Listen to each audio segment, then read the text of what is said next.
கர்த்தருடைய பரிசுத்த நாமத்துக்கு மகிமை உண்டாவதாக. Glory be to the holy name of the Lord. அப்போஸ்தலருடைய நடபடிகள் 9ஆம் அதிகாரம் 15ஆம் வசனம் வாசி. Acts of Apostles chapter 9 verse 15. அப்போஸ்தலர் 9:15.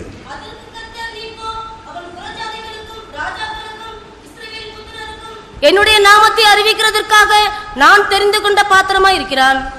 கர்த்தருடைய பரிசுத்த நாமத்துக்கு மகிமை உண்டாவதாக. Glory be to the holy name of the Lord. இங்கே அப்போஸ்தலனாகிய பவுலை கர்த்தர் ஒரு தெரிந்து கொண்ட பாத்திரம் என்று சொல்லுகிறார். Here the Lord is calling Apostle Paul as a chosen vessel. அவன் இன்னும் அப்போஸ்தலனாய் மாறவில்லை. He is still not become an apostle. அவனுடைய வாழ்க்கை இன்னும் மாறவில்லை. His life is yet not changed. அவனுடைய பெயர் மாற்றப்படவில்லை. His name is not yet being changed. அவனுடைய அழைப்பு உறுதிப்படுத்தப்படவில்லை. And his calling is not yet confirmed. இன்னும் அவன் ஞானஸ்நானம் எடுக்கவில்லை. He is yet not baptized. அபிஷேகம் பெறவில்லை. He is not anointed. அவனுடைய கண் பார்வை இன்னும் தெளிவாகவில்லை. Yet his eyesight is not clear. ஆனாலும் கூட அவனை குறித்த தேவனுடைய சித்தம் அங்கே தெளிவாக வெளிப்படுத்தப்படுகிறது. But the will of God concerning him is clearly revealed out here. நான் தெரிந்து கொண்ட பாத்திரமாய் இருக்கிறான். He is a chosen vessel unto me. ஒவ்வொருவரையும் குறித்து கர்த்தருக்கு ஒரு நோக்கம் இருக்கிறது. The Lord has a definite plan concerning everyone, every person. நாம் தேவனுடைய கரங்களில் உள்ள ஒரு பாத்திரமாக இந்த நாட்களிலே மாற வேண்டியது அவசியமா இருக்கிறது. These days it is necessary for us to change as the vessel was chosen in God's hands. வேதத்தின் அடிப்படையிலே பார்க்கும் பொழுது எழுத்தின் பிரகாரமான ஒரு பல பாத்திரங்கள் சொல்லப்பட்டுள்ளது. Under the aspect of the word of God we can see literal vessels in the word of God. ஆவிக்குரிய ஒரு தெரிந்து கொள்ளப்பட்ட பாத்திரங்களை குறித்து வேதம் அழகாக சுட்டிக்காட்டுகிறது. The word of God also prescribes about the spiritual vessels. நாம் எப்படிப்பட்ட பாத்திரம் என்பதை சில வசனங்களின் வெளிச்சத்திலே நாம் சிந்தித்து பார்க்கலாம். In the light of a few verses we should see as to what kind of vessel are we. தெய்வீக தன்மையுள்ள பாத்திரங்களும் இல்லாவிட்டால் தெய்வீகமற்ற பல பாத்திரங்களின் அனுபவங்களும் வேதத்திலே சுட்டிக்காட்டப்பட்டுள்ளது. The word of God depicts about the characters of the vessels which have divine characters and the other characters which are not having divine characters. நாம் எப்படிப்பட்ட பாத்திரங்கள்? Which kind of vessel are we? நம்முடைய நிலவரம் என்ன? What is our state? இவைகளை நாம் அறிந்து கொள்ள வேண்டியது, தெரிந்து கொள்ள வேண்டியது, புரிந்து கொள்ள வேண்டியது அவசியம். It is needed for us to understand this and to know about these types. நம்மை குறித்த தேவனுடைய திட்டம் நமக்கு தெரியாத பட்சத்திலே நம்முடைய பாதை மாறிக்கொண்டே இருக்கும். Unless we do not know the will of God concerning us, our path will be wavering. நம்மை குறித்த தேவனுடைய சித்தம் நமக்கு தெளிவாக இருந்தால் நம்முடைய பாதைகளும் தெளிவாக இருக்கும். If the will of God concerning us is clear, then the paths also will be clear. முதலாவது நாம் ஒரு தெரிந்து கொள்ளப்பட்ட பாத்திரம் என்பதை நாம் சிந்தையிலே வைத்துக் கொள்ள வேண்டும். Firstly, we should have in our mind that we are a chosen vessel. ஒவ்வொரு விசுவாசிகளும், ஒவ்வொரு ஊழியர்களும், ஒவ்வொரு தேவனுடைய பிள்ளைகளும் தேவனால் தெரிந்து கொள்ளப்பட்டவர்கள். Every believer and every servant of God and every child of God are chosen vessels of God. அழைப்பு எல்லாருக்கும் கொடுக்கப்படுகிறது. தெரிந்து கொள்ளுதல் சிலருக்கு தேவனால் அது அருளப்படுகிறது. Calling is given to all, but choosing is given only to a few of them by God. அதனால தான் அழைக்கப்பட்டவர்கள் அநேகர், தெரிந்து கொள்ளப்பட்டவர்களோ சிலர் என்று சொல்லப்பட்டிருக்கிறது. But that is why it is said that many are called but few are chosen. அழைப்பு பூமியில் உள்ள எல்லாருக்கும் கொடுக்கப்படுகிறது. ஆனா ஒரு சிலரை தான் கர்த்தர் செலக்ட் பண்ணி இந்த மார்க்கத்திலே இந்த மகிமையான உபதேசத்துக்குள்ளே வழி நடத்துகிறார். Everyone in this world are given this calling, but only a few are being selected by God and are led in this doctrines. நாம் தெரிந்து கொண்ட பாத்திரங்களா அப்படின்னு எப்படி கண்டுபிடிக்கிறது? How can we find out that we are chosen vessels? தெரிந்து கொண்ட பாத்திரங்களுடைய ஆண்டவர் நடத்துகிற பாதையே விலையேறப்பட்டதாக இருக்கும், வித்தியாசமானதாக இருக்கும், மகிமையானதாக இருக்கும், நிறைவுள்ளதாக இருக்கும். The path in which the people are chosen will be different. It will be totally different concerning all, and it will be with fullness, and there will be glory in it. தெரிந்து கொள்ளப்பட்ட ஒரு மனிதனுடைய பாதை ஒரு தெரிந்து கொள்ளப்பட்ட பாதையாக இருக்கும். The path of the chosen man will be a path which is chosen. அவனுடைய பாதை தெளிவாக இருக்கும். And it will be clear. அவன் தெரிந்து கொள்ளப்பட்டான் என்று சொன்னால் அவன் தடுமாறவே மாட்டான். If he is chosen, he will never stumble. நீங்க பவுலுடைய வாழ்க்கையை நீங்க பாருங்க. பின்வாங்கினான், மறுதலித்தான், சபித்தான், தேவனை விட்டு விலகினான், கிறிஸ்துவின் அன்பு அவனுக்கு குறைந்து போய்விட்டது, வெட்கப்படுத்தப்பட்டேன் அப்படிலாம் அவனுக்கு பைபிள்ல சொல்லப்பட்டதே இல்லை. When you consider the life of Paul, you cannot see in the word of God that he is backslided, he has departed away from the love of Christ and he has denied Christ. We can never see that things in him. நான் இன்றைக்கு ஒரு சில தெய்வீகமான பாத்திரத்தன்மைகளை உங்களுக்கு சொல்லுகிறேன். Today I want to place before you about the divine vessels. கடைசியிலே தெய்வீகமற்ற தன்மை உள்ள பாத்திரங்களையும் நான் உங்களுக்கு சொல்லுகிறேன். And finally I want to say about the vessels which have lost its divinity. இவைகளில் உங்களை எதிலே இணைத்து சரிப்படுத்திக் கொள்ள முடியும் என்பதை நீங்கள் சிந்தித்து பாருங்கள். You think as to in which kind of vessel can you unite yourself and rectify yourself. ஒன்றை நாம் புரிந்து கொள்ள வேண்டும். One thing we should understand.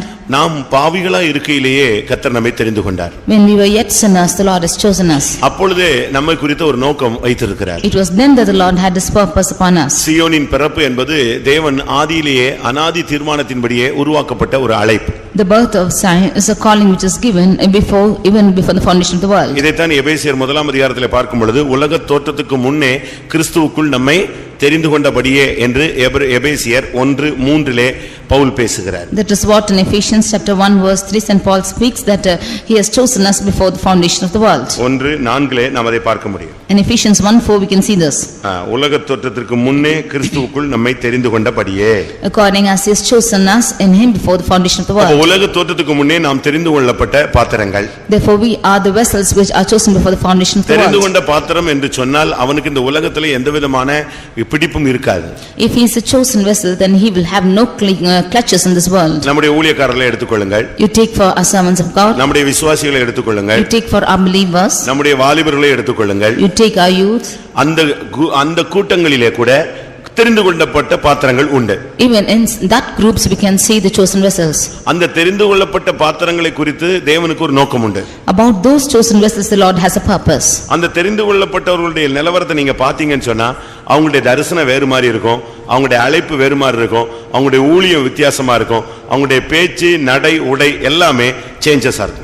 If you see about the character of the chosen vessels, then their calling will be different, they are walking and they are talking and all the activities will be different. நான் திரும்பவும் சொல்லுகிறேன்.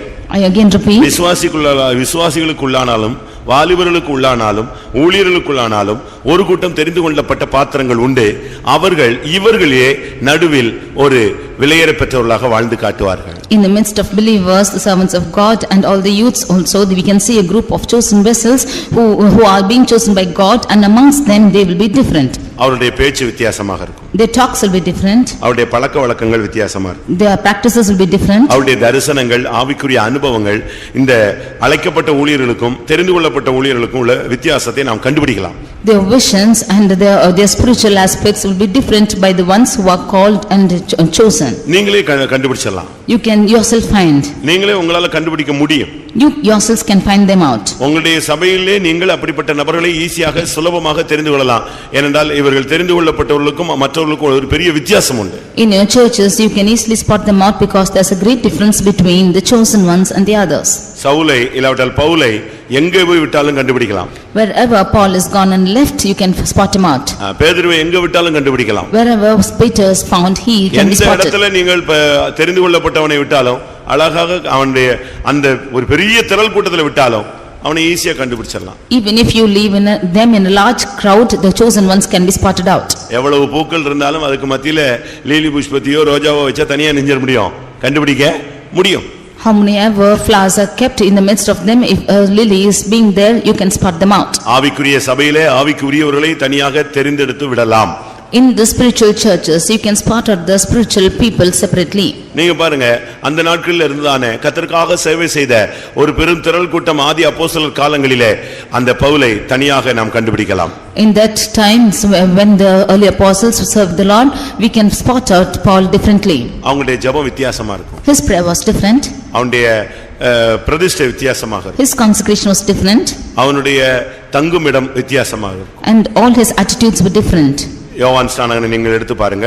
You take John the Baptist. பழைய ஏற்பாட்டிலே எலியாவை எடுத்து பாருங்க. You take Elijah in Old Testament. அவர்களெல்லாம் தீர்க்கதரிசிகள், பெரிய மேன்மையான ஸ்தானத்துக்கு போகக்கூடிய தேவனுடைய ஊழியர்கள். ஆனால் அவர்கள் இந்த பூமியிலே தனித்துவம் வாய்ந்தவர்களாக வாழ்ந்து காட்டினார்கள். காரணம் அவர்கள் தெரிந்து கொள்ளப்பட்ட பாத்திரங்கள். They were prophets or servants of God who had to go to an honorable place, and in this world they lived with the individuality because they were chosen vessels. தெரிந்து கொள்ளப்பட்டவன் கிறிஸ்துவின் அன்பை விட்டு வெளியே போக மாட்டான். He who is chosen will never to go away from the love of அவன் Christ. கிறிஸ்துவை விட்டு விலக மாட்டான். He will never depart from Christ. பாடுகளிலே பின்வாங்க மாட்டான். In sufferings he will not backslide. அவன் பிரதிஷ்டையிலே விட்டு கொடுக்க மாட்டான். He will never leave in his consecrations. பாவத்தோடு காம்ப்ரமைஸ் பண்ண மாட்டான். He will never compromise with sin. உலகத்தோடு ஒத்து போக மாட்டான். He will never get along with the world. உலகத்தின் வேஷம் அவனுக்கு பிடிக்காது. He will not like the fashions of the world. அப்படிப்பட்ட ஒரு வித்தியாசமான ஒரு கூட்டம் சபைக்குள்ளே உண்டு. அது மாத்திரமே தெரிந்து கொள்ளப்பட்ட பாத்திரங்கள். Such a different group is found in the church, that is the chosen group. பிரியமானவர்களே, இப்பொழுது நீங்கள் யோசித்து பாருங்கள், உங்கள் மேல் உள்ள அழைப்பு இல்லாவிட்டால் உங்கள் மேலே உள்ள அபிஷேகம் உங்களை எந்த தன்மையில் உங்களை வழிநடத்தி செல்கிறது. Now you think about yourself as to what kind of place is your life led to you by this calling. எல்லாருக்குள்ள இருக்கிற ஆவி உலகத்தோடு ஒத்துப்போக வேண்டும் என்று பிரசங்கம் பண்ணும்போது உனக்குள்ள இருக்கிற ஆவி உலகத்தை விட்டு வேறு பிரிந்து நிற்க வேண்டும் என்று சொல்லுகிறதே, அதுதான் தெரிந்து கொள்ளப்பட்ட பாத்திரத்தினுடைய விசேஷித்த தன்மை. When the spirit and all of them is asking them to coincide with the world and go on, your spirit is not allowing you to go on. That is the speciality of the chosen vessel. நான் சொல்லுகிற பிரசங்கம் தெரிந்து கொள்ளப்பட்டவர்களுக்கு புரியும். Those of them who are chosen can understand this message. நம்மை குறித்து தேவனுக்கு ஒரு பெரிய நோக்கம் இருக்கிறார். The Lord has a great purpose concerning us. அந்த நோக்கத்தை நிறைவேற்ற அவர் உண்மையுள்ளவராய் இருக்கிறார். And he is faithful to fulfill that purpose. அவருக்கு தெரிந்து கொள்ளப்பட்ட பாத்திரங்கள் தேவை. And for him he needs chosen vessels. அந்த தெரிந்து கொள்ளப்பட்ட பாத்திரங்கள் மூலமாகத்தான் அவர் தன்னுடைய மனதை வெளிப்படுத்துகிறார், தன்னுடைய சித்தத்தை நிறைவேற்றுகிறார். He is revealing his mind through those chosen vessels and fulfills his will through them. விழுந்து போன ஆவிகள், சாத்தான் இல்லாவிட்டால் பிசாசின் கூட்டங்கள் தங்களுடைய இச்சைகளை, ஆசைகளை, சித்தங்களை நிறைவேற்ற மனித சரீரத்தை எப்படி உபயோகப்படுத்துகிறதோ அதுபோல சர்வ வல்லமையுள்ள தேவன் தன்னுடைய சித்தத்தை நிறைவேற்ற தெரிந்து கொள்ளப்பட்ட பாத்திரங்களை அவர் வேறு பிரித்து வைத்திருக்கிறார்.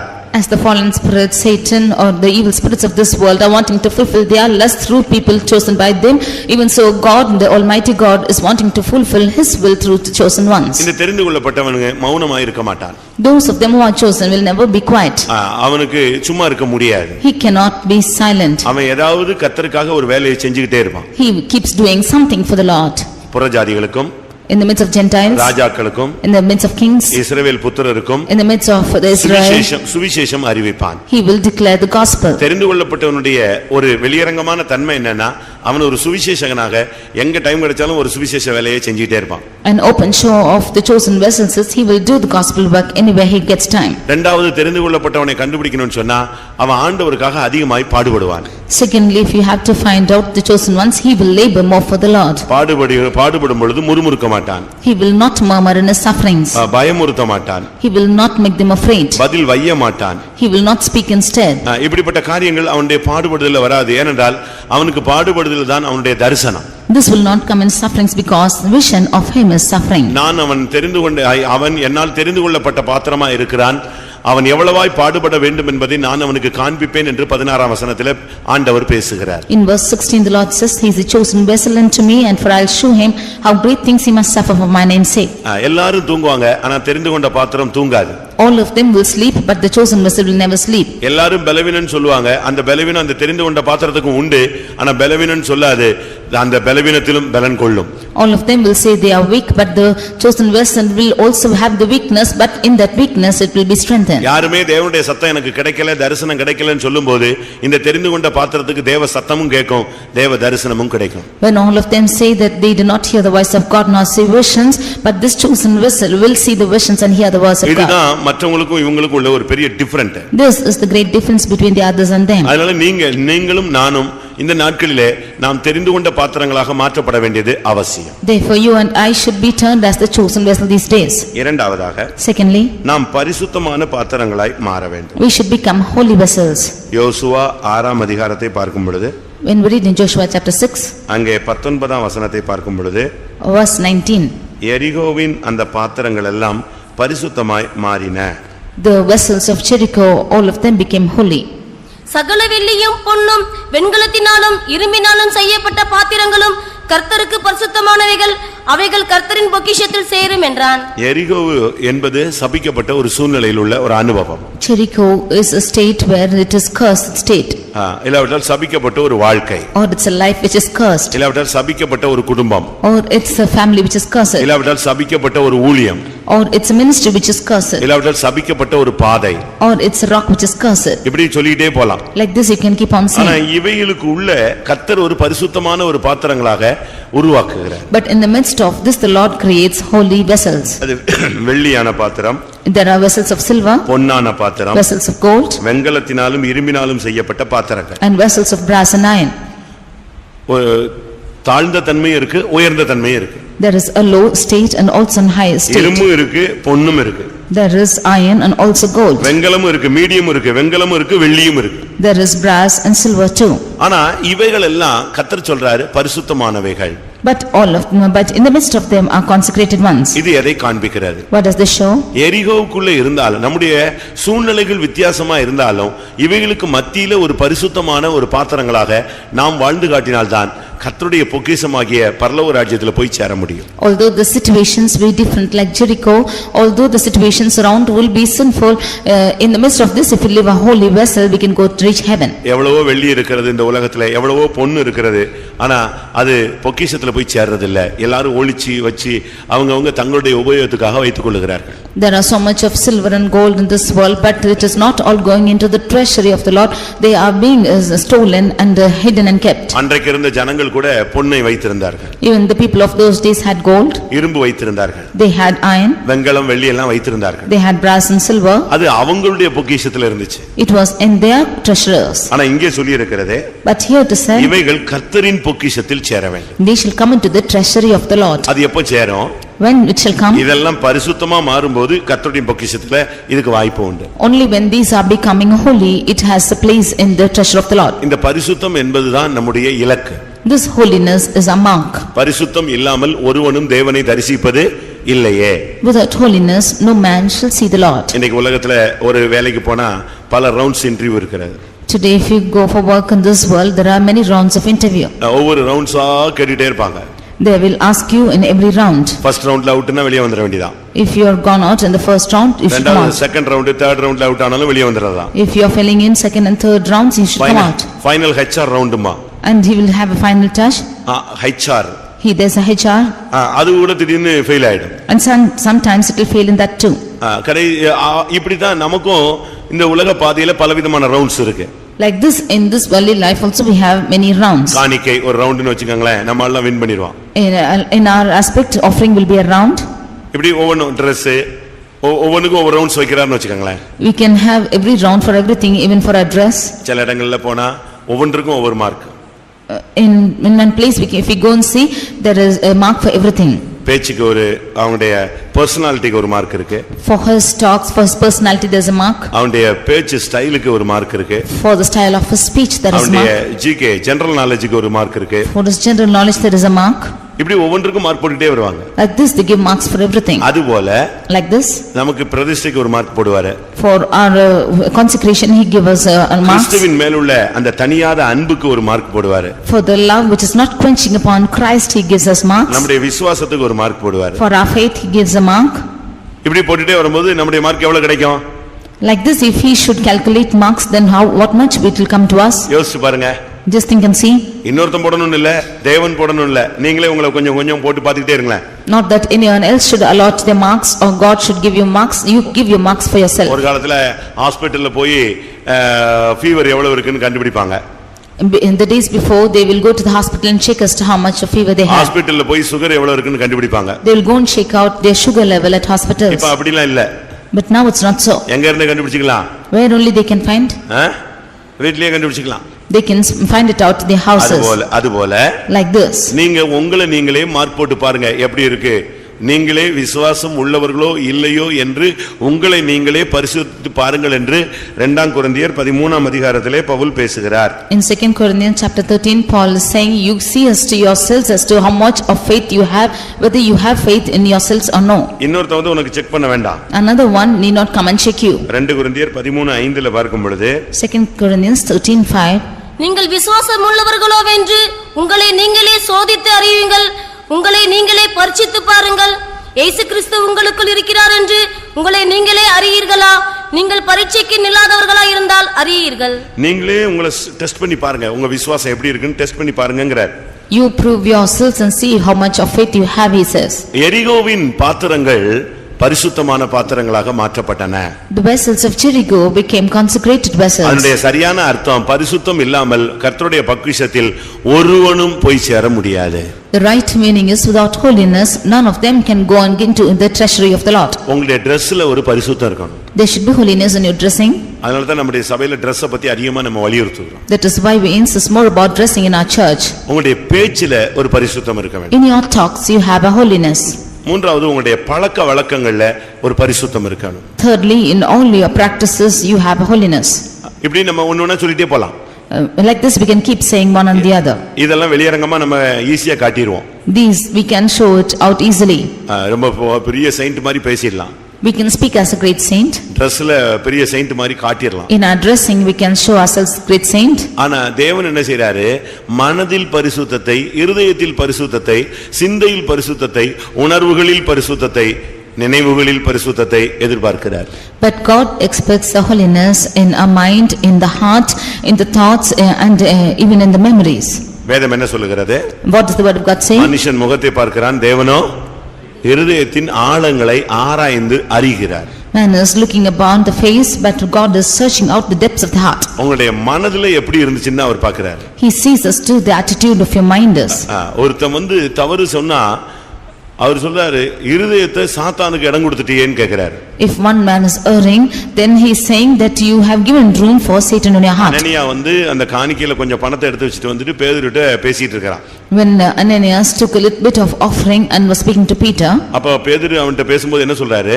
When he was speaking to Peter, what did he say? பரிசுத்த ஆவியினிடத்திலே பொய் சொல்ல சாத்தான் உன் இருதயத்தை நிரப்பினது என்ன?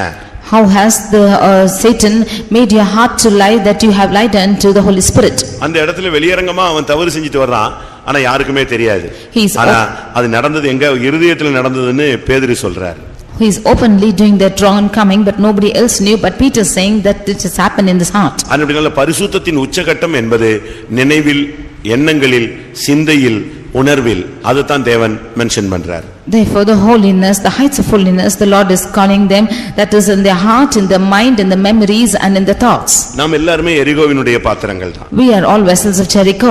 பாவத்திலே கற்பந்தரிக்கப்பட்டவர்கள் தான். We have been born in sin. துர்க்குணத்திலே உருவானவர்கள் தான். We have been formed in iniquity. ஒருவேளை உலகத்துல பொன்னா இருக்கலாம், இல்ல வெள்ளியா இருக்கலாம், இல்ல வெண்கலமா இருக்கலாம், இல்ல இரும்பா இருக்கலாம். ஆனா நீ எந்த நிலவரத்துல தரம் தாழ்ந்தோ உயர்ந்தோ எந்த நிலவரத்துல இருந்தாலும் நீ பரிசுத்தமா இருந்தா உனக்கு கர்த்தருடைய பொக்கிஷத்துல இடம் உண்டு.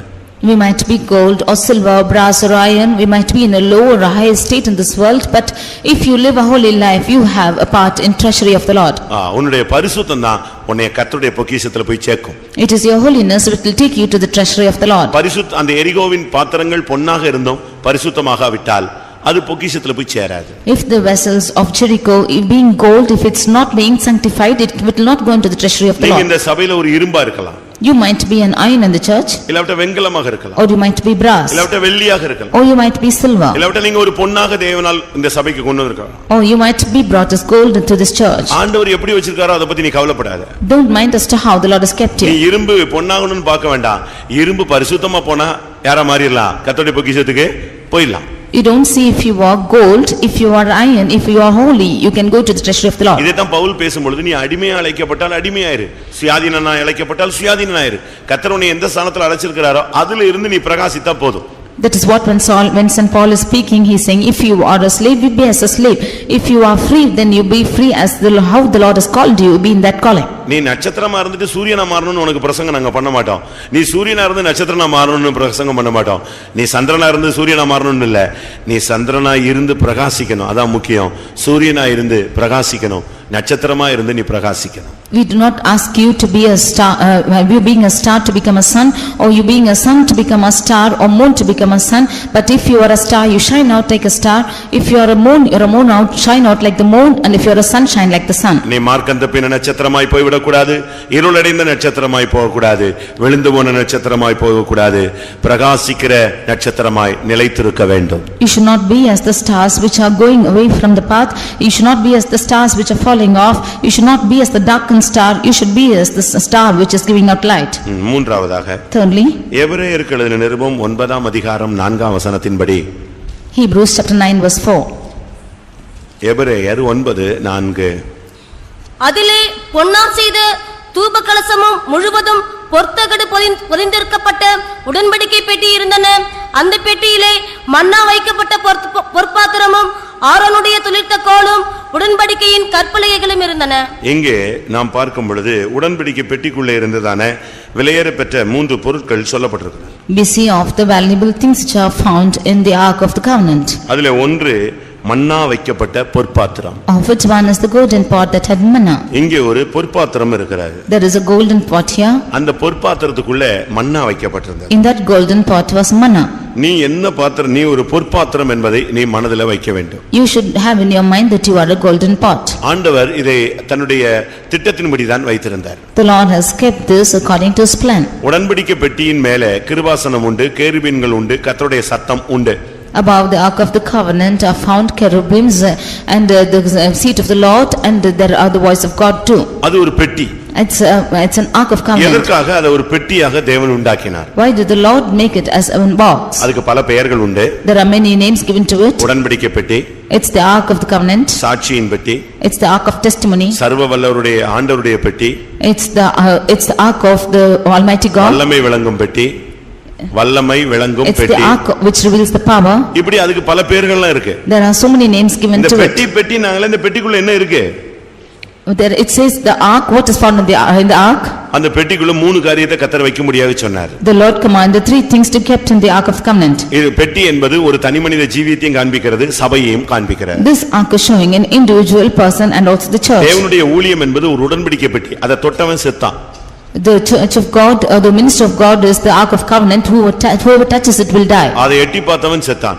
One who peeps into it also will die. அடுத்து Nextly, தேவனுடைய விசுவாசிகளும் ஊழியர்களும் உடன்படிக்கை பெட்டிகள். the believers and the sons of God are the ark of the covenant. உன்னை தொடுகிறவன் என் கண்மணியை தொடுகிறான். He who toucheth you touches the apple of mine eye. உன்னை தொடர்றதுக்கு யாருக்கும் power ஆண்டவர் அனுமதி கொடுப்பதே இல்லை. The Lord never admits or gives power for anyone to touch you. அப்ப இந்த பெட்டிக்குள்ள எது இருந்தா இந்த வல்லமை இருக்கும்? So what should be there in this ark that there will be power? உடன்படிக்கை பெட்டிக்குள்ள 3 காரியத்தை வைக்க முடியாக கர்த்தர் சொல்லியிருந்தார். The Lord commanded to keep 3 things in the ark of the covenant. ஒன்று மன்னா வைக்கப்பட்ட பொற்பாத்திரம். One is the golden pot that had manna. உடன்படிக்கையின் கற்பலகைகள்.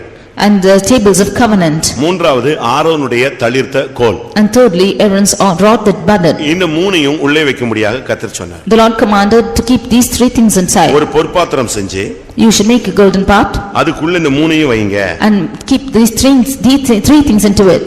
இதுதான் ஆரம்பத்திலே தேவனுடைய மனதில் இருந்த ஒரு அனுபவம். This is what in the mind of God in the beginning. இஸ்ரவேல் ஜனங்கள் கானானுக்குள்ளே அடியெடுத்து வைத்து அந்த கானான் தேசத்தின் கனிகளை புசிக்க ஆரம்பித்த உடனே அவர்களுக்கு வனாந்தரத்தில் கொடுக்கப்பட்ட தூதர்களின் அப்பமாகிய மன்னா நிறுத்தப்பட்டது. When the children of God stepped into Canaan and they ate of the fruit of the land, this manna which was given from heaven was stopped. கர்த்தர் அதை நிறுத்தினார். The Lord stopped it. ஆனால் அது கொடுக்கப்பட்டதற்கு அடையாளமாக அந்த ஜனத்துக்கு நினைப்பூட்டுதலாக கொஞ்சம் மன்னாவை எடுத்து இந்த பொற்பாத்திரத்தில் வைத்து அதை பெட்டிக்குள்ளே வைத்து பாதுகாக்க முடியாக கர்த்தர் சொன்னார். But as a sign of remembrance, the Lord asked to keep some manna into a golden pot. ஆனா என்ன நடந்தது? But what happened? இது தேவனுடைய திட்டத்திலே இருந்தது. This was in the plan of God. இரண்டாவது, அவர்களோடு உடன்படிக்கையின் மூலமாக கர்த்தர் பேசினால் அவருக்கு கற்பனைகளை கொடுத்தார். அந்த கற்பனைகளை அவர்கள் வனாந்தரத்தில் பின்பற்ற வேண்டும், வாழ்நாளெல்லாம் பின்பற்ற வேண்டும் என்று அந்த உடன்படிக்கையின் கற்பனைகளை அதுக்குள்ள வைக்க சொன்னார். Secondly, the Lord covenanted with the people with the tables of covenant, and that the people might follow them all the days of their life. The Lord asked them to keep the tables of covenant into the ark. அடுத்து மூன்றாவதாக, Thirdly, ஊழியம் யார் செய்வது என்கிற ஒரு பெரிய கேள்வி எழுப்பப்பட்டது. there was a great question as to who should do the ministry.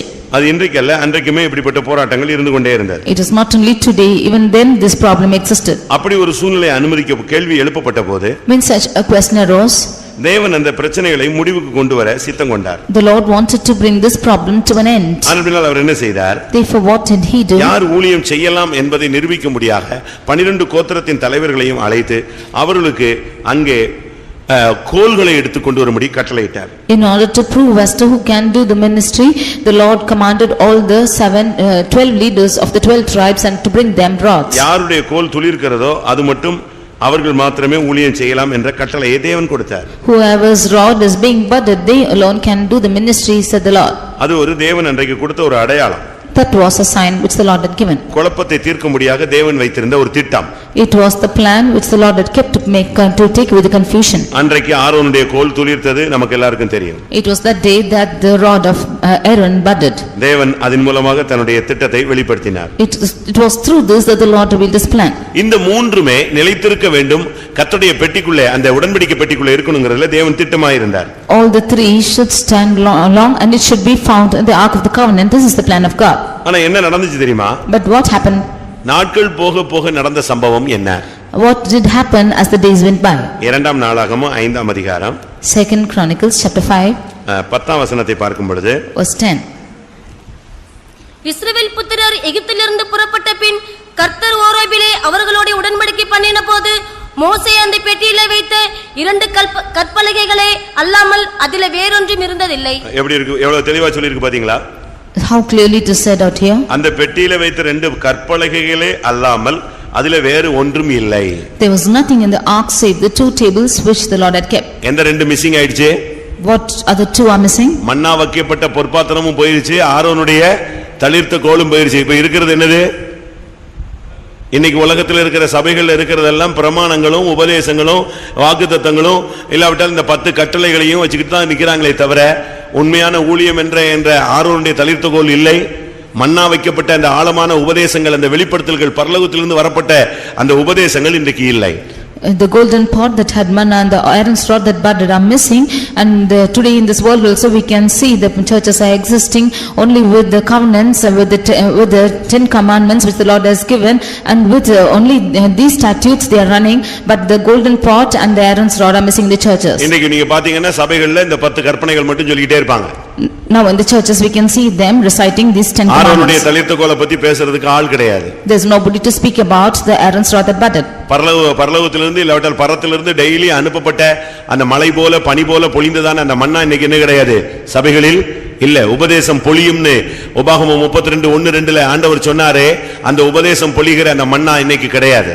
As the Lord had said in Deuteronomy chapter 32 about the doctrine which comes down as dew, that doctrine is not found in the churches, or the golden pot of that had manna is missing. ஒரு சபைன்னு சொன்னா ஆரோனுடைய தளிர்த்த கோல் அந்த ஊழியம் இருக்க வேண்டும். If it is a church, you should find out the ministry or the Aaron's rod that budded. இரண்டாவது மேலே இருந்து வருகிறதான உபதேசம் வேண்டும். Secondly, there should be the doctrine which is coming from on high. மூன்றாவது தான் பிரமாணங்களும் இல்லாவிட்டால் இந்த 10 கட்டளைகளும் தேவை. It is thirdly that the tables of covenant needed. ஆனா சாலமோன் காலத்திலே அது மிஸ் ஆகி போயிருச்சு. But even in the days of Solomon it was missing. அன்னையில இருந்து இந்த 10 பிரமாணத்தை தான் நம்முடைய சபைகளில பேசிட்டு வர்றாங்க. It was from the day that the people are speaking about the 10 commandments in the churches. ஆனால் ஒரு தனி மனிதன் மன்னா வைக்கப்பட்ட ஒரு பொற்பாத்திரமாக இருக்க வேண்டும். But an individual man of God should be found as the golden pot that had manna. உனக்குள்ளே ஒரு மன்னா இருக்க வேண்டும். You should have a manna within you. மன்னா எப்போ வரும்? When will manna come? அதிகாலையில். It will come in early morning. சூரியன் உதித்து அதனுடைய வெப்பம் அதிகரித்தால் மன்னா இல்லாமல் போய்விடும். By the heat of the sun, this manna will vanish. மன்னா வைக்கப்பட்ட பொற்பாத்திரம் சொன்னா நீ அதிகாலையிலே தேவனிடத்திலிருந்து வார்த்தை பெற்றுக்கொள்ளக்கூடியவன் என்று அர்த்தம்.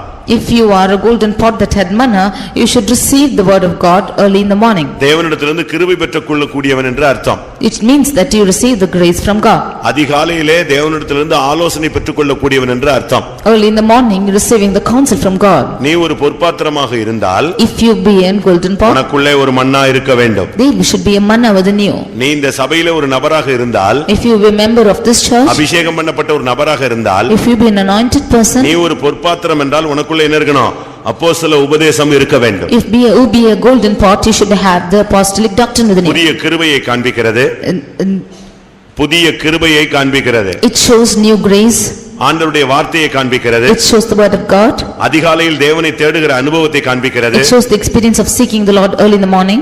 கர்த்தர் உன்னை வனாந்திரத்திலே நடத்துகிற ஒரு அனுபவத்தை காண்பிக்கிறது. it shows the experience of God leading you in the wilderness. ஒன்றுமில்லாததிலும் கர்த்தர் உன்னை போஷிப்பார் என்பதை காண்பிக்கிறது. without anything it shows that the Lord shall feed you. நீ ஒரு பொற்பாத்திரமாக இருந்தால் உனக்குள்ளே மன்னா இருக்க வேண்டும். if you be a golden pot, you should have manna within you. நீ பொற்பாத்திரம் இல்லாவிட்டால் உனக்குள்ள ஒண்ணுமே இருக்காது. if you are not a golden pot, there is nothing. அதனால் நாம ஒவ்வொருவருமே ஒரு பொற்பாத்திரங்களாக நாம் இருக்க வேண்டும். Therefore each of us should be found as golden pots. எம்டியா இருக்க கூடாது. You should not be empty. அந்த பொற்பாத்திரத்துக்குள்ள என்ன இருந்துச்சு? What was found in that Manna golden pot? இருந்தது. Manna was found. புதிய கிருபை இருந்தது. There was new grace.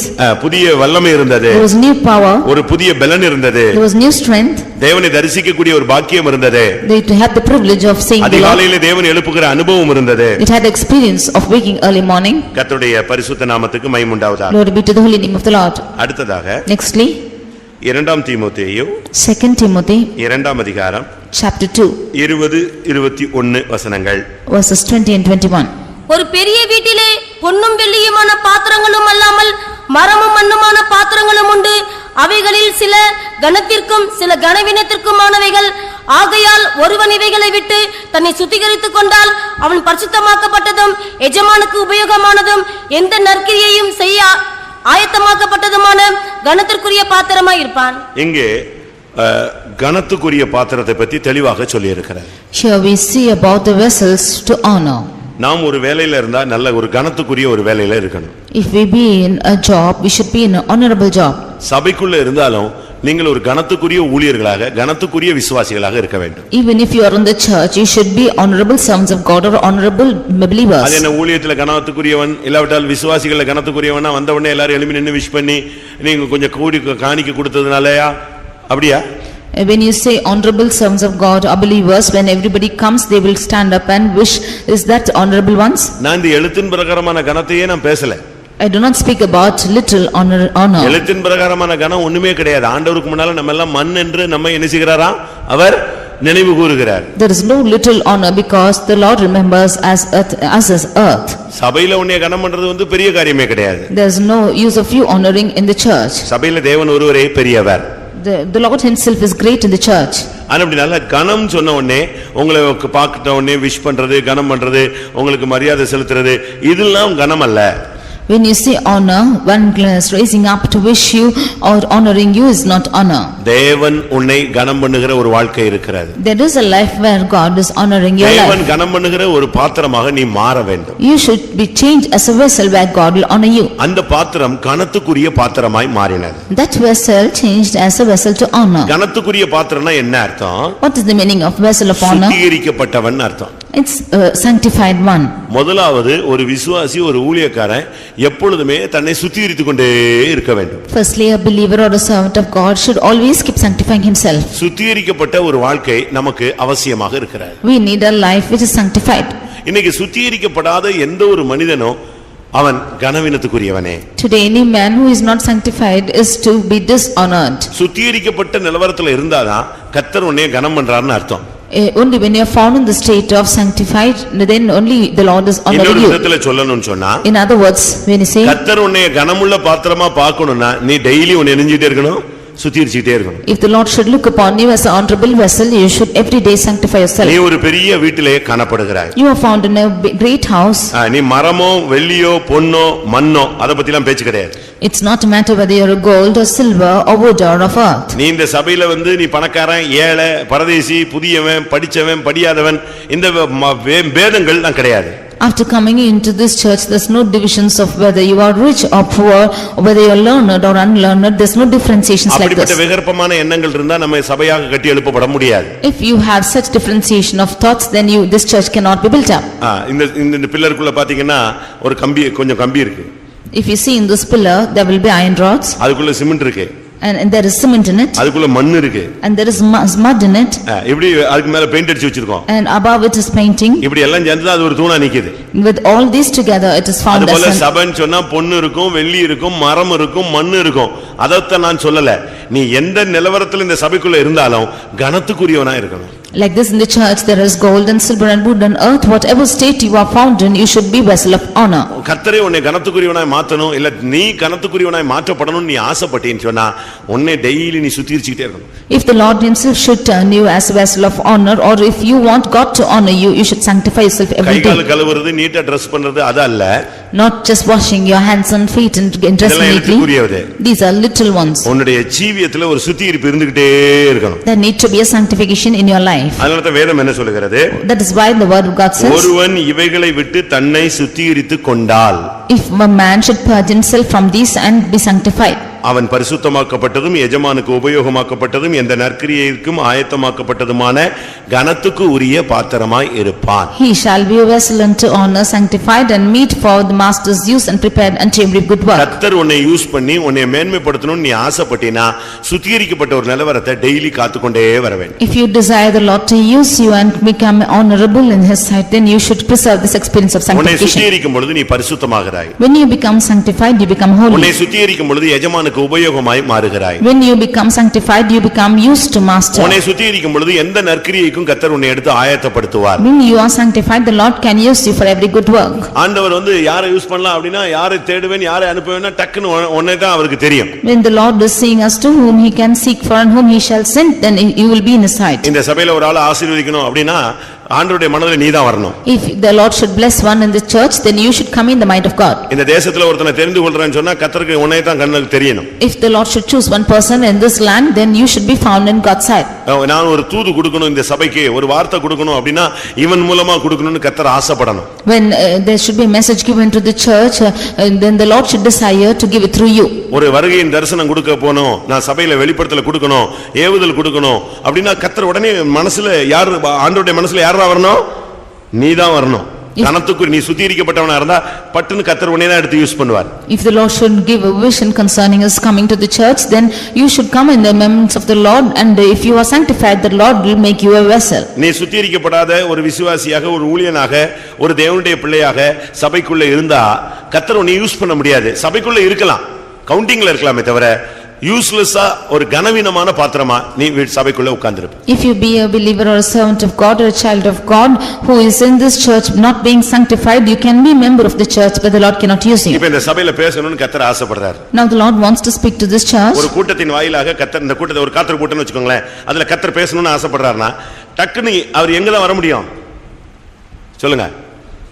Through the meeting or a tarrying meeting, if the Lord wants to speak through you, then where they should come? அந்த கூட்டத்தில இருக்கிற சுத்திகரிக்கப்பட்ட ஊழியனுக்குள்ள தான் அவர் என்ன செய்ய முடியும்? அந்த பவரை உள்ள அனுப்ப முடியும். He can send his power only to the servant of God who is sanctified in that meeting. ஒரு விசுவாசி கூட இருந்து சபைக்குள்ள பிரகாசிக்கணும்னு ஆசைப்பட்டார்னா அந்த வல்லமை வரும் பொழுது எந்த பாத்திரம் சுத்திகரிக்கப்பட்டிருக்கோ அதை என்ன செய்யும்? யூஸ் ஆகும். If the Lord wants to shine out through a believer in the church, which a vessel which is sanctified, only through that he can shine out. இப்போ ஒரு காந்தம் வருது. A magnet is coming. அது எதை தான் இழுக்கும்? What would it attract? சொல்லுங்க. இரும்பத்தான் அது இழுக்கும். It will attract iron. அதுபோல like this தேவனுடைய வல்லமை வரும் பொழுது இந்த சபைக்குள்ள யார் சுத்திகரிக்கப்பட்டு அன்னைக்கு வெயிட்டிங்ல இருக்கானோ அவன் யாரா இருந்தாலும் சரி டக்குன்னு உள்ள வந்து பேசிடுவாரு, உள்ள வந்து ஒரு தரிசனம் கொடுப்பாரு, உள்ள ஒரு அபிஷேகத்தை கொடுப்பார், உள்ள ஒரு அக்னியை கொடுப்பார், உள்ள ஒரு பெரிய எழுப்புதலை கொடுப்பார். When the power of God is coming within you, then whoever is sanctified and is ready for his use, he will bring his anointing, he will give his fire, he will give his word through him. அந்த லெவல்ல நம்ம கூட்டங்களுக்கு வரணும். To that extent we should come to the meetings. நம்ம practice எப்படி தெரியுமா? How is our practice? கூட்டத்துக்கு வந்து 2 மணி நேரம் கழிச்சு தான் நம்ம வண்டியே சுத்திகரிக்கப்பட்ட நிலவரத்துக்கு வருது. Our vehicle is being sanctified after coming to this meeting, even after 2 hours. நீங்க வரும்போதே உங்களை ஆயத்தப்படுத்திட்டு வந்து உள்ள உட்காரணும். And your coming itself, you should be ready and come to his presence. அப்ப ஸ்டார்டிங்லயே கர்த்தர் உங்க மூலமா என்ன செய்ய ஆரம்பிச்சிருவாரு? பேச ஆரம்பிச்சிருவாரு. Then in the beginning itself the Lord will begin to speak through you. இது கனத்துக்குரிய ஒரு பாத்திரமாய் நாம் இந்த சபையிலே இருக்க வேண்டும். Therefore we should be a vessel who is honorable in the church. ஒன்று தெரிந்து கொண்ட பாத்திரம். Firstly chosen vessel. பரிசுத்தமான பாத்திரம். Secondly holy vessel. மன்னா வைக்கப்பட்ட பொற்பாத்திரம். Thirdly golden pot which had manna. அடுத்து கனத்துக்குரிய பாத்திரம். And fourthly honorable vessel. 23ஆம் சங்கீதம் 5ஆம் வசனம். Psalm 23 verse 5. 23:5 எல்லாருக்கும் தெரிஞ்ச ஒரு வேத வசனம். It's a verse which all know. என் சத்துருக்களுக்கு முன்பாக நீர் எனக்கு ஒரு பந்தியை ஆயத்தப்படுத்தி என் தலையை எண்ணெயால் அபிஷேகம் பண்ணுகிறீர், என் பாத்திரம் நிரம்பி வழிகிறது. இது நிரம்பி வழிகிற ஒரு பாத்திரத்தை நாம் அங்கே பார்க்கிறோம். We can see a vessel which is running over. நம்முடைய பாத்திரம் வந்து எப்பவுமே ஃபில் பண்ணியே இருக்கணும். Our vessel should always be filled. இன்னும் சொல்ல போனா நிரம்பி என்ன செய்யணும்? வழியணும். And more to say should run over. நமக்குள்ள ஒரு அபிஷேகம்னாலும் சரி, ஒரு விசுவாசம்னாலும் சரி, ஒரு தெய்வீகம்னாலும் சரி, இரக்கம் என்று சொன்னாலும் எந்த கேரக்டர்ல நீங்க வந்தாலும் ஒரு தெய்வீகத்தினுடைய ஒவ்வொரு ஸ்டெப்லயும் வரும்போது நமக்குள்ள அது என்ன செய்யணும்? நிரம்பி வழியும். The faith within us, the divinity within us, the mercies within us should all be running over. கிருபை அப்படினா ஏதோ கொஞ்சோண்டு கிருபை வச்சிட்டு இருக்க கூடாது. When it is saying grace, not to have a bit of grace. ஒரு பெண்ணிடத்துல ஒரு தீர்க்கதரிசி கேக்குறான், உன்னோட வீட்ல என்ன இருக்கு அத சொல்லு அப்படிங்கறான். And to a woman a prophet is asking us to what is there in her house. அவ என்ன சொன்னா? கொஞ்சோண்டு மாவு இருக்கு, கலயத்துல என்ன இருக்கு? கொஞ்சோண்டு எண்ணெய் இருக்கு. She said a little flour and a little oil in the pot. எப்படி இருக்கும்? How it will be? வீட்ல என்னதான் இருக்கு? கொஞ்சம் மாவு, கொஞ்சம் எண்ணெய். A little flour and little oil in her house. இப்படிதான் இன்னைக்கு அநேகர் நிலவரம். This is how many of their status. ஆனா இங்கே தாவீது சொல்லுகிறான், என் பாத்திரம் எப்படி இருக்கு? ஃபுல்லா நிரம்பி இருக்கு. But here David says that his cup runneth over. அபிஷேகம் சொன்னா நீ அப்படியே செத்து போன மாதிரி உட்கார்ந்திருக்க கூடாது. When it is anointing, you should not be found in a dead state. அபிஷேகம் வரும் பொழுது முடவன் மானை போல குதிப்பான். When the anointing comes, the lame also shall jump like a deer. மலைகளே ஏன் துள்ளுகிறீர்கள்? குன்றுகளே உங்களுக்கு என்ன வந்தது? அதுக்கு அவங்க சொன்ன அந்த குன்றுகளும் மலைகளும் சொன்ன பதில், தேவரீர் எனக்குள் வாசமாயிருக்கிறீர். When he is asking us to why the mountains are leaping and the hills are jumping, the reply to that is, the Lord God is within us. அபிஷேகம் வரும்போது மலையே துள்ளுதான். When the anointing comes, the mountains are skipping. அதனால நமக்குள்ள ஒரு நிறைவு இருக்கணும். Therefore there should be a fullness within us. விசுவாசம் அப்படினு சொன்னா என்ன பண்றது? ஜெபிச்சிட்டே தான் இருக்கேன். When is saying about faith, what to do? We are keeping on praying. அப்படினு சொன்னா விசுவாசம் எங்க தான் இருக்கு? தர தட்டிக்கிட்டு இருக்கு. If it is so that the faith is on the landscape, நீங்க என்ன சொல்லணும்? what should you say? நான் விசுவாசிக்கிறவர் இன்னார் என்று அறிவேன். I know whom I have believed. அதுதான் நம்முடைய விசுவாசம். That is our faith. நமக்குள்ள அந்த இல்லாமை இயலாமை வரக்கூடாது. இல்லாமை வந்துச்சுன்னா உள்ளவனுக்கு கொடுக்கப்படும், இல்லாதவனுக்கு உள்ளதும் எடுத்துக்கொள்ளப்படும். When you should say no, you do not have, then the person who is having nothing and everything will be taken away from him, and to him he has, the Lord adds full. அபிஷேகத்துல நீ நிரம்பி வழியணும், விசுவாசத்துல நிரம்பி வழியணும், பரிசுத்தத்துல நிரம்பி வழியணும், கிறிஸ்துவின் அன்புல நிரம்பி வழியணும். பவுல் சொல்றார்ல, கிறிஸ்துவின் அன்பு எனக்குள் நெருக்கி ஏவுகிறது. You should overflow in anointing, you should overflow in the faith, in the love of Christ and the holiness, and as the Saint Paul is saying, the love of Christ is constraining me. அபிஷேகம் வந்துட்ட பிறகு வெட்கப்படக்கூடாது, style பண்ணக்கூடாது. When the anointing comes, you should not be ashamed and be confounded. நீ உன்னுடையவன் அல்ல, for ye are not your own, நீ கிரயத்துக் கொள்ளப்பட்டவன். ye are brought with a price. பரிசுத்தாவினுடைய ஆலயம், நீங்கள் உங்களுடையவர்கள் அல்ல என்று அறியீர்களா? Ye are the temple of God, and know ye now that ye are not yourselves. இல்லனா ரூம பூட்டிக்கிட்டு நல்ல ஆவியில நிரம்புங்க. Close your door and you get filled in the spirit. உங்களுக்கு இங்க நிரம்பறதுக்கு வெட்கப்பட்டா அந்தரங்கத்துல போய் என்ன செய்ய? உன் அறை விட்டு பூட்டு அந்தரங்கத்துல கூப்பிடு, அபிஷேகத்துல நிரம்பி ஆடி பாடு. If you are ashamed to get filled here, then go to your houses, lock your doors, and you get filled in the spirit and sing and dance. நீ சொல்லணும், என் பாத்திரம் எப்படி இருக்கு? காலையில கேக்குறாரு, உன் பாத்திரம் எப்படி இருக்கிறது? உடனே அப்படி சொல்லக்கூடாது. என்ன சொல்லணும்? நைட்டு கேக்குறாரு, எப்ப கேட்டாலும் உன் பாத்திரம் எப்படி செய்யணும்?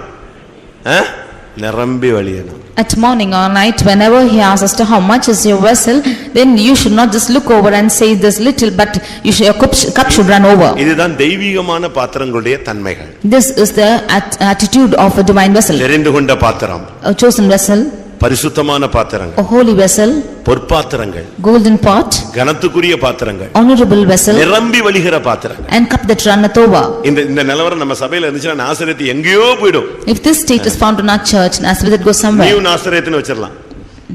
New Nazareth. We can call it as New Nazareth.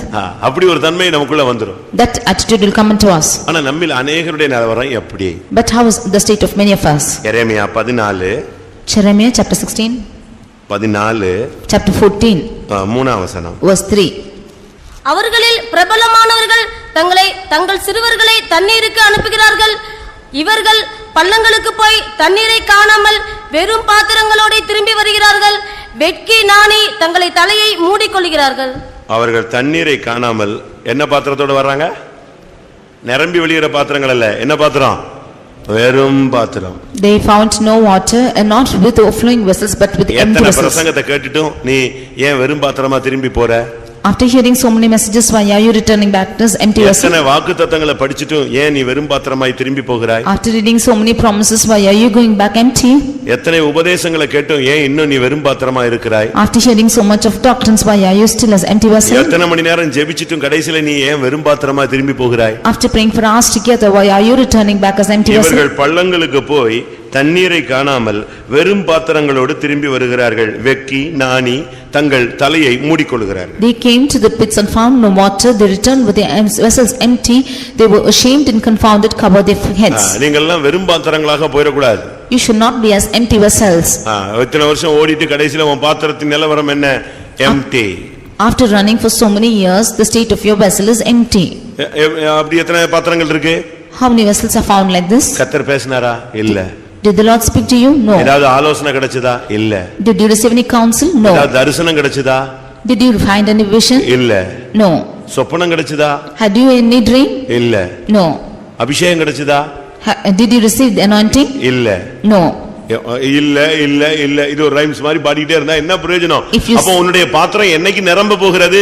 இன்னும் நீ வெறும் பாத்திரமாகவே நீ திரும்பி போகிறாயா? If you keep on saying no to your answers, then when will your vessel be filled? Will you still be empty? ஒரு தீர்க்கதரிசி கடன் வாங்கி விட்டு செத்து போய் விட்டான். A prophet got debts and died. அவனுடைய மனைவியையும் பிள்ளைகளையும் கடன் கொடுத்தவன் வந்து நெருக்கினான். And the debtors came and constrained both his wife and children. ஒரு கட்டத்துல அந்த ரெண்டு பிள்ளைகளையும் அடிமைகளா எனக்கு தான் கேட்டான். And at one instant he came and asked his sons to give as a slave. அவ கொஞ்சம் டைம் கேட்டுட்டு தீர்க்கதரிசிட்ட ஓடினாள். She asked for time and went to the prophet. அப்ப அவன் கேட்டான், Then he asked, நான் இப்ப என்ன செய்யணும்னு நினைக்கிறேன்? What do you think I should do? சரி உன்னிடத்துல என்ன இருக்கிறதுன்னு கேட்டான். Then he asked, What do you have with you? அவட்ட என்ன இருந்துச்சு? What was there with her? அவட்ட என்ன இருந்தது? ஒரு குடம் எண்ணெய் இருந்தது. She had a pot full of oil. தீர்க்கதரிசி சொன்னா நீ வீட்டுக்கு போ. And the prophet said, Go to your வெறும் house, பாத்திரங்கள் எல்லாம் வாங்கு. get empty vessels. பக்கத்து வீடு எங்கெங்கெல்லாம் வெறும் பாத்திரம் இருக்கோ எல்லா வெறும் பாத்திரத்தை என்ன செய்ய? வாங்கு. Wherever there are empty vessels around by your neighbors, get இந்த them. எண்ணெயை ஃபில் பண்ணிட்டே இரு. And fill this oil in இது oil. என்ன விளங்கிக் கொள்கிறோம்? What do we understand from this? அந்த தீர்க்கதரிசியின் வீட்டிலும் வெறும் பாத்திரங்கள் உண்டு. அந்த தீர்க்கதரிசியில பக்கத்து வீட்டுல இருக்கிறவங்கள்ட்ட என்ன உண்டு? வெறும் பாத்திரங்கள் தான் அதிகம் இருந்தது. In that house of the prophet and the neighbors also had only empty vessels. தீர்க்கதரிசிகளுடைய வீட்டுல பக்கத்து வீட்டுல இருந்தவன் யாரு? Who was in the neighborhood of that prophet? சொல்லுங்க. தீர்க்கதரிசிகளின் புத்திரருங்கிறது ஒரு கூட்டம். The sons of the prophets are a group. அவங்க எல்லாரும் ஒரே குரூப்பா தான் இருப்பாங்க. They will be found in a group. அப்ப பக்கத்துல இருந்தவனு தீர்க்கதரிசிகளின் புத்திரன் தான். அவங்க வீட்லயும் பாத்திரங்கள் எப்படி தான் கிடக்கு? ஊருக்கு மட்டும் தீர்க்கதரிசனம். ஆனா இங்கே பாத்திரம் கேட்டா empty. The neighbors are also sons of the prophets. They are prophesying for the whole of the people of the town, but their vessels are all empty. கடைசில என்ன நடந்தது? Finally what happened? இரக்கமுள்ள தேவன் என்ன பண்ணார்? இந்த எம்டிஸ்லாம் ஃபில் பண்ண ஆரம்பிச்சார். The merciful God wanted to fill these empty vessels. இவங்க வீட்ல இல்ல, எல்லா பாத்திரத்தையும் வாங்கிட்டு வந்து வீட்ல வை, ஊத்துனா நினைஞ்சிட்டே இருக்கும், நிரம்பிக் கொண்டே இருக்கும். You bring all the empty vessels and keep in your house, and when you pour out it will get filled. கர்த்தர் உன்னை நிரப்புகிற ஒரு வாழ்க்கை இருக்கிறது. There's a life where the Lord fills you. அந்த வாழ்க்கைக்கு நீங்கள் உங்களை சமர்ப்பிக்க வேண்டியது அவசியம். For that life you should surrender yourselves. அந்த பெண் போய் தீர்க்கதரிசனத்தை கேட்ட பொழுது அந்த ஒரு குடம் எண்ணெயை வச்சு அநேக வெறும் பாத்திரங்களை கர்த்தர் நிரப்பினார். When that widow went and asked that prophet, with that one pot of oil the Lord filled many pots. இதுல என்ன விளங்கிக் கொள்கிறோம்? What do we understand from this? ஒன்று வெறும் பாத்திரங்கள் இருக்கிறது. One thing, there are empty vessels. நிரம்பி வழிகிற பாத்திரத்தை வைத்து அநேக பாத்திரங்களை என்ன செய்ய முடியும்? நிரப்ப முடியும். With the overflowing vessels the Lord can fill many empty நீ ஒரு vessels. நிரம்பி வழிகிற இல்லாவிட்டால் ஒரு நிறைவான பாத்திரமாக நீ இருந்தா ஓ மூலமா அநேகரை கர்த்தர் நிரப்புவார். If you be an overflowing vessel, then through you the Lord can fill many other vessels. நீங்க வெறும் பாத்திரமா இனிமேல் இருக்க கூடாது. You should not be found as empty vessels anymore. இரண்டாவதாக Secondly, யோவான் எழுதின சுவிசேஷம். John the Gospel. நான் முதலாவது நல்ல பாத்திரங்களை சொன்னேன், அடுத்து பாதிக்கப்பட்ட பாத்திரங்களை சொல்லிட்டு வர்றேன். Firstly, I told of the good vessels and the vessels that are affected. அதுல முதல் இது வெறும் பாத்திரம். And of it first is empty vessel. இரண்டாவதாக Secondly, யோவான் John 19 அதிகாரம் chapter 19 29 வசனம். verse 29. காடி நிறைந்த பாத்திரம் அங்கே வைக்கப்பட்டிருந்தது. காடி நிறைந்த பாத்திரம் அங்கே வைக்கப்பட்டிருந்தது. Vessel full of vinegar was kept there. அந்த பாத்திரம் ஃபுல்லா எது நிரம்பி இருந்துச்சு? What was filling that vessel? என்னது? எண்ணெய் இல்ல. There's no oil. தண்ணி இல்ல. என்னது? காடி நிறைஞ்சிருந்துச்சு. There is neither oil nor water but full of vinegar. Vinegar, அந்த காடினா என்ன? What is the meaning of vinegar? ஒரு விதத்துல கசப்பு. On one hand it's bitterness. மற்றொரு விதத்துல அது ஒரு போதை. Other hand போதை, ட்ரக்ஸ். it's a drug. அதாவது அதை குடிச்சிட்டா வேதனையை மறக்க வைக்கும். If you should drink that, then it will forget the pain. அதனால தான் இயேசு அதை டேஸ்ட் பண்ணிட்டு வேதனையை மறக்கிறது எனக்கு வேண்டான்னு சொல்லிட்டார். Therefore Jesus tasted it, and to forget the pain he did not want it and said refused our to get it. கேட்டது தண்ணீர். He asked for water. தாகமாய் இருக்கிறேன். I thirst. ஆனா கொடுத்தது என்னது? What was given to அந்த him? வேதனையில அவர் கேட்கிறாரு, இந்த காடியை குடிச்சிட்டாருன்னா அந்த வேதனை, அந்த சிலுவை காயங்கள் மறந்துரும், மறத்து போன நிலவரத்துல வரும்னு நினைச்சு கொடுத்தாங்க. அவர் காடின உடனே அப்படியே ருசி பார்த்துட்டு என்ன செஞ்சிட்டாரு? வேண்டான்னு சொல்லிட்டாரு. He is asking in pain, therefore they thought to forget his pain. He is asking they gave this vinegar, therefore drinking that he tasted it and saw that it was bitter. மனுக்குலத்துக்காக அந்த வேதனையை நான் முழுமையாக ஏற்றுக்கொள்கிறேன் என்று சொல்லி அந்த காடியை அவர் விட்டுவிட்டார். He refused the vinegar, saying that he will take the pain for the whole mankind. பாடுகளிலே விடுதலை பெற சம்மதியாமல் வாதிக்கப்பட அவர் ஒப்பு கொடுத்தார். In the midst of sufferings, not wanting to be delivered, he yielded to suffer. ஆண்மை ஆனபடினால் மேன்மையான உயிர்த்தெழுதலுக்கு அவர் பங்குள்ளவராய் மாறினார். Therefore he became a partaker of a better resurrection. ஆனா நம்முடைய பாத்திரம் எப்படி இருக்கு? But how is our vessel? காடி கசப்பு நிறைஞ்ச காடியா? Is it full of vinegar? உங்க பாத்திரம்லாம் எப்படி இருக்கு? How is your vessel? எப்ப பார்த்தாலும் துக்கம், Always grief. மூஞ்சில அருளே இல்லை. There is no shining in the faces. பணம் வந்தாலும் அப்படித்தான் இருக்கு, பணம் வராட்டாலும் அப்படித்தான் இருக்கு. Whether money comes or not, it's like that. சமாதானம் இருந்தாலும் அப்படித்தான் இருக்கு, சமாதானம் இல்லாட்டாலும் அப்படித்தான். Whether you have peace or not, it's like that. நல்ல ஆவியில் நிறைஞ்சாலும் முகம் அப்படித்தான் இருக்கு, நல்ல ஆவியில் நிரம்பாட்டாலும் அப்படித்தான் இருக்கு. When you get goodly filled in the spirit, your face is like that. Even without filling, you are like that. சூரியனுக்கு அடுத்து கொண்டு போய் நிப்பாட்டினா கூட இருள் அடைஞ்சுதான் இருக்கு. Even if you have to be placed near the sun, it will be darkened. உள்ள இருதயத்தின் நிலவரம்னா அகத்தின் அழகு எங்க தெரியுது? முகத்துல தெரியுது. The face is the index of mind. நம்முடைய பாத்திரம் காடி நிறைஞ்சதாக இருக்கக்கூடாது. And our vessel should not be full of vinegar. துக்கம், கோபம், பகை, வைராக்கியம், கசப்பு, இப்படி எட்டி இதெல்லாம் நிறைஞ்சதா உள்ள வச்சுக்கிட்டு இருந்தா எப்படி இருக்கும்னு யோசிச்சு பாருங்க. You just think as to how it will be if you are filled with grief and anger and agony and so on, how it will be. நம்முடைய பாத்திரம் எப்படிப்பட்ட பாத்திரம் யோசிங்க. How is our vessel? You just think and காடி say. நிறைந்த பாத்திரமா, மண்ணா வைக்கப்பட்ட பொற்பாத்திரமா?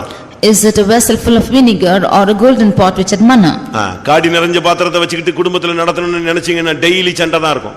If you are wanting to lead your families with a vessel full of vinegar, every day they'll be fighting. காடி நிறைந்த பாத்திரத்தை வச்சுட்டு நீங்க எங்க போனாலும் கசப்பு தான். ஏன்னா உள்ள இருக்கிறது என்னதான் இருக்கு? உள்ள என்னதான் இருக்கு?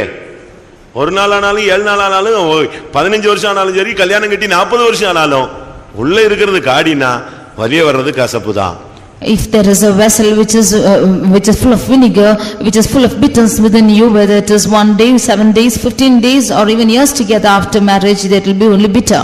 இத கொட்டிட்டு வெறும் பாத்திரமா மாறி ஆண்டவருக்கு முன்னால போய் உட்கார்ந்து இன்னைக்கு நிரப்பப்பட்ட வாழ்க்கைக்குள்ளே நீங்கள் வாருங்கள். You throw out this bitterness from off the vessel, you become empty vessels, go to the presence of God and be filled with that vessel. சங்கீதம் 31:12. Psalm 31 verse 12. சங்கீதம் 31:12. செத்தவனைப் போல எல்லாராலும் முழுவதும் மறக்கப்பட்டேன், உடைந்த பாத்திரத்தைப் போல் ஆனேன். இங்கே இந்த பாத்திரம் உடைஞ்சு போயிடுச்சு. Here this vessel is broken. அவன் சொல்றான், நான் உடைந்த பாத்திரம் போல மாறிவிட்டேன். He is still in the time like a broken vessel. இதுல ஊத்துனாலும் பிரச்சனை. Even if you poured in this vessel, it's problem. எது ஊத்துனாலும் என்னதான்? பாத்திரம் நெஞ்சிருச்சே, அவுட், அது உடைஞ்சு போச்சு. இனி அதுக்குள்ள என்னத்த ஊத்துனாலும், என்ன அபிஷேகத்துல டம்மு டம்மு டம்மு டம்முன்னு குதிச்சாலும் 1/2 மணி நேரம் கழிச்சு பார்த்தா வண்டி என்ஜின் ஆஃப்ல ஒண்ணுமே இருக்காது. ஏன்னா அங்க பாத்திரம் என்னது? உடைஞ்சது. என் ஜனங்கள் 2 விதமான தீமைகளை தெரிந்து கொண்டார்கள். ஒன்று, வெடிப்புள்ள தொட்டியை தெரிந்து கொண்டார்கள். 2வது, என்னை மறந்து விட்டார்கள். We see that the vessel is broken, and how much ever they get filled in the spirit, how much it is poured over, and it will be nothing after half an hour, because the people have chosen 2 evil things. The one is they have the broken vessel, and secondly they have forgotten me. ஒரு சிலர்லாம் உடைஞ்ச பாத்திரங்கள், ஒரு சிலர்லாம் இந்த லேசா தொட்டா போதும், அவ்வளவுதான் டபக்குன்னு உடைஞ்சு போயிடும். Some of them, if you just touch them lightly, it will be broken. ஒரு சின்ன யாராவது ஏய்னா போதும், டபால்னு உடைஞ்சு போயிடும். If anybody says just hard words like that, then it will be broken. உடைஞ்சு போன பாத்திரங்கள் இருக்கா? Do you have broken vessels? உடைஞ்சு போன பாத்திரங்கள் இருக்கா? Are there broken vessels? நீங்களே உடைக்கிறது ஒன்னு இருக்கு, தேவன் உடைக்கிறது ஒன்னு இருக்கு. You yourself are breaking yourselves, but there is a period where God is breaking. உனக்குள்ள பெருமை இருந்தா தேவன் உன்னை உடைச்சு நொறுக்குவாரு. If you have pride within you, then the Lord will break you. இல்லாவிட்டா சூழ்நிலைகள்ல நீயே உடைவாய். Or in the midst of situations, you yourself will be broken. யாராவது அப்படியே உடைந்த பாத்திரம்னு தாவீதை போல அறிக்கையிடுறீங்களா? Are you anybody confessing that you are a broken vessel? ஏன் உடையணும்? Why should you be broken? நல்ல ஸ்ட்ராங்கா இரு. You be strong. என்ன வந்தாலும் கிறிஸ்துவுக்காக நில்லு. Stand for Christ, anything comes. சின்னதுல டொக்குன்னு உடைஞ்சிர கூடாது. For small things you should not be broken. சில கப்ப கொஞ்சம் தூக்கி வச்சிட்டா போதும், டப்புன்னு வச்சா போதும், ரெண்டா உடைஞ்சிரும். Some cups, if it is just raised up and kept, it will be broken. அதே மாதிரி தான் சில மனைவிமார் சில புருஷன்மார். That's how some husbands and wives. அதே மாதிரி தான் சில பிள்ளைகள் வாலிப பையங்க பிள்ளைங்க. That's how youths, boys and girls. அதே மாதிரி தான் சில ஊழியக்காரங்க சில விசுவாசிகள். That's how some servants of God and believers. அவங்கள வந்து ரொம்ப ஹார்டா ட்ரை பண்ணிலாம் உடைக்க வேண்டாம். There's no need to break them in a hard manner. சும்மா லேசா பார்த்தாலே உடைஞ்சு போயிடும். Just if you look at them, they will be broken. நீங்க எப்படி இருக்கீங்க? How are you found? எரேமியா 48:38ல பார்க்கும் பொழுது Jeremiah 48:38. அங்க ஆண்டவர் மோவாபை நொறுக்கிட்டார். We see that the Lord is breaking Moab. மோவாபின் சகல வீடுகளின் மேலும் அதன் தெருக்களிலேயும் ஏக புலம்பல் உண்டாகும். ஒருவரும் விரும்பப்படாத பாத்திரம் போல மோவாபை உடைத்து போட்டேன் என்று கர்த்தர் சொல்கிறார். கர்த்தரை அங்க உடைச்சார். The Lord did break him.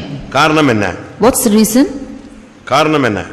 What is the reason for it? 29ஆம் வசனத்துல Verse 29. அவன் மெத்த பெருமைக்காரன். He was proud. 30ஆம் வசனத்துல அவன் வீம்பு செல்லாது.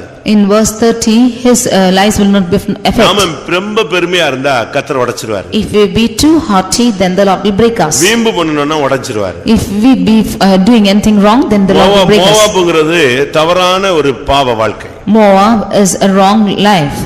லோத்துக்கும் லோத்தின் மனைவி மகளுக்கும் பிறந்த பிள்ளைகள் தான் மோவாபியர். The Moabites are the ones born to Lot and his daughter.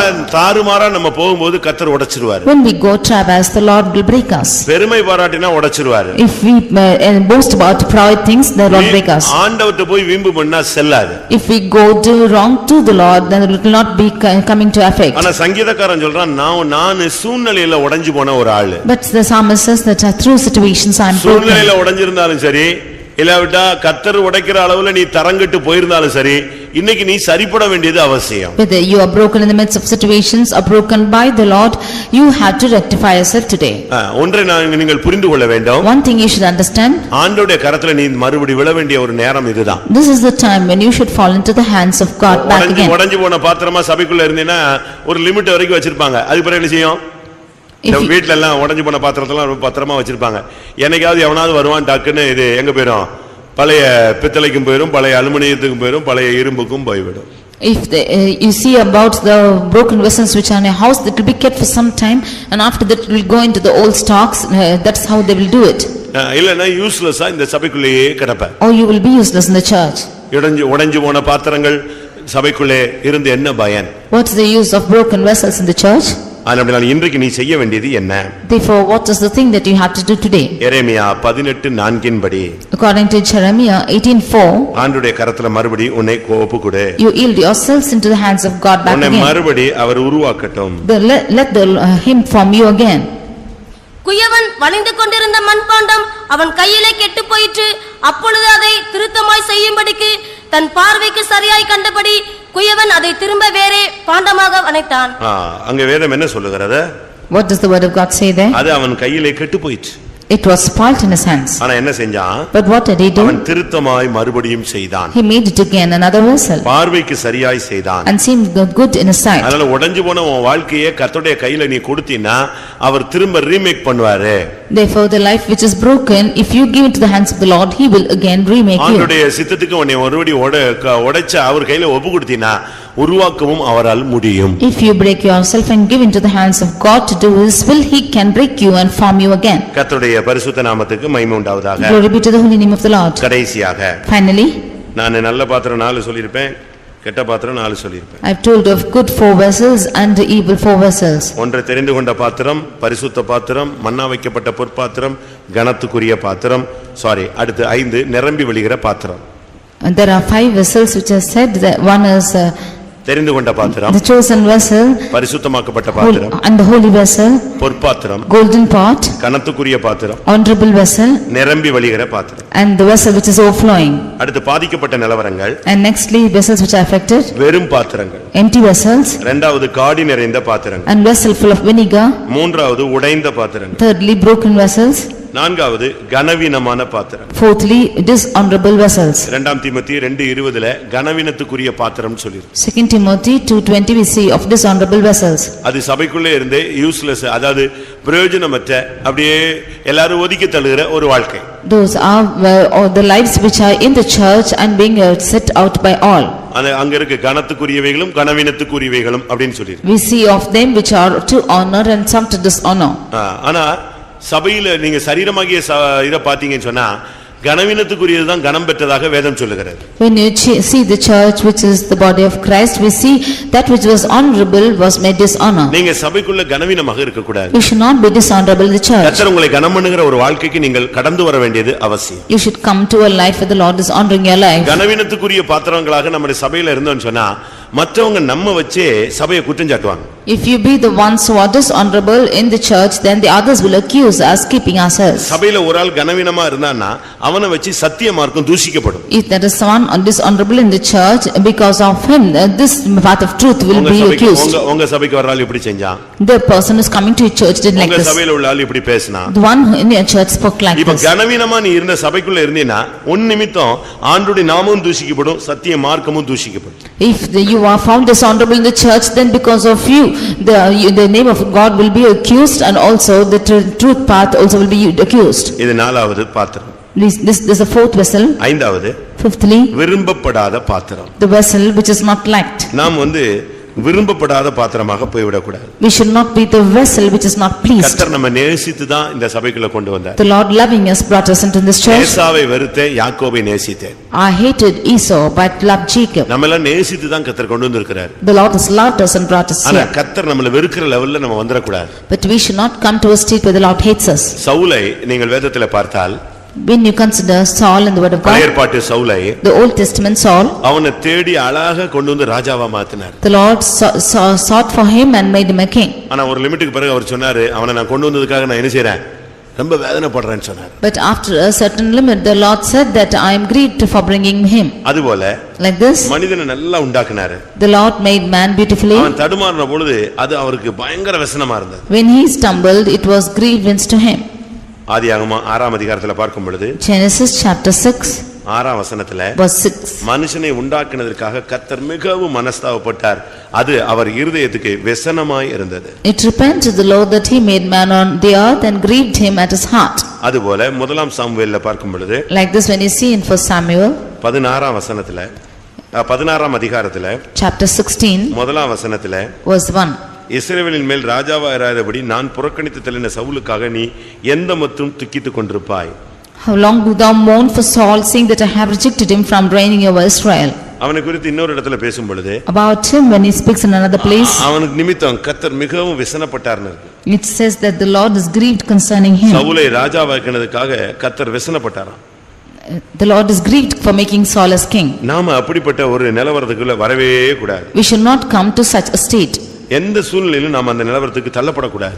We should not be cast into any state கர்த்தர் like நம்ம this. நேசித்து கொண்டு வந்திருக்கிறார். ஆனா சபையில நம்ம பண்ற சேட்டைகள் எல்லாம் பார்த்துட்டு ஆண்டவர் நம்மள வெறுத்துற கூடாது, விரும்பப்படாத ஒரு பாத்திரமா கொண்டு வந்திர கூடாது. The Lord has loved us and brought into the church, but looking at our situations, the Lord should not count as a vessel which is not pleasing to him. எரேமியா 48:38 அந்த வார்த்தை மறுபடியும் நாம பார்க்க முடியும். Jeremiah 48:38 we can see this word.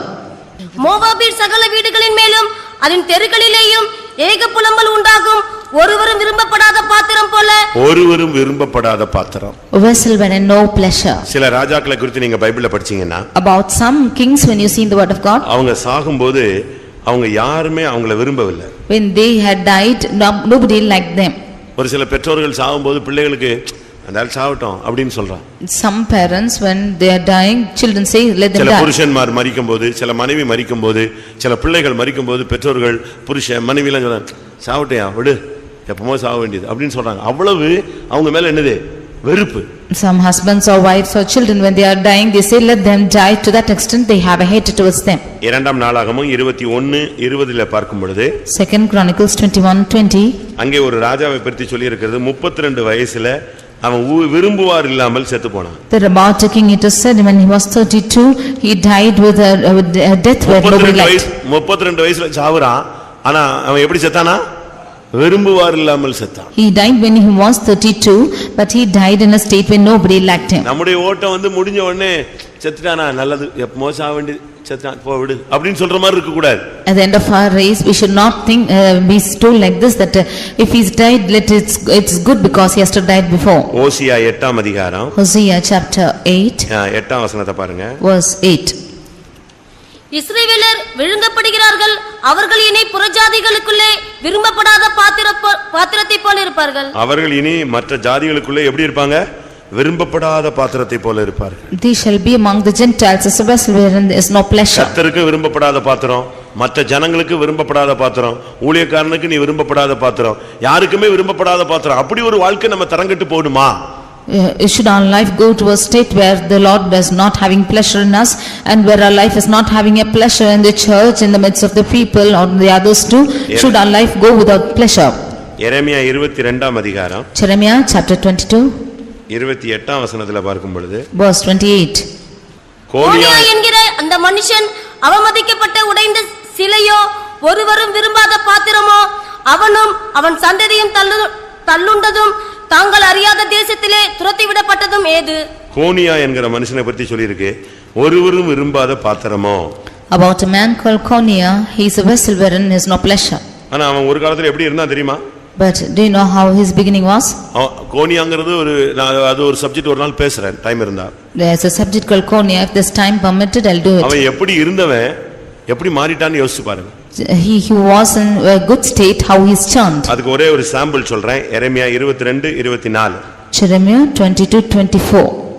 யூதாவின் ராஜாவாகிய யோயாக்கீமின் குமாரன் கோனியா என் வலது கையில் முத்திரை மோதிரமாய் இருந்தாலும் அதிலிருந்து உன்னை கலற்றி எறிந்து போடுவேன் என்று. அவன் எப்படி இருந்தானா? How was he found? அவனுடைய ஸ்டார்டிங் ஸ்டேஜ் என்ன?